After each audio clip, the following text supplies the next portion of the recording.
Welcome to our channel. Today we how to increase project management with Asana, complete guide step by step clearly.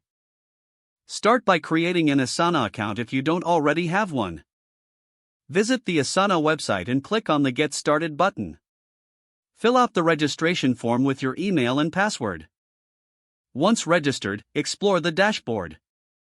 Familiarize yourself with the layout, including the sidebar and main workspace. Create a new project by clicking the Add Project button. Choose between a blank project or a template that suits your needs. Title your project to reflect its purpose clearly. Set the project to public or private based on your team's requirements.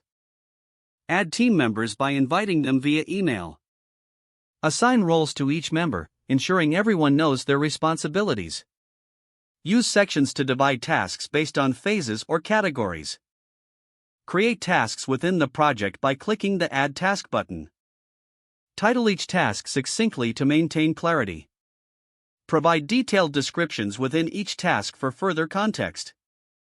Set due dates to keep your team on track. Assign tasks to specific team members for accountability.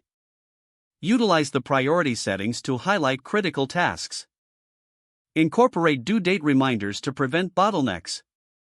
Leverage custom fields to track additional data relevant to your project. Monitor progress using the timeline view to visualize the workflow. Adjust tasks as necessary based on team feedback and progress. Utilize comments within tasks to facilitate team communication. Use the Progress tab to review project milestones and updates. Create a project status report for stakeholders to keep them informed. Maintain regular check-ins with your team to encourage collaboration. Revisit your project's settings to adjust access or notifications as needed. Explore integrations with tools you already use to enhance functionality. Don't forget to like this video and subscribe to our channel for more step-by-step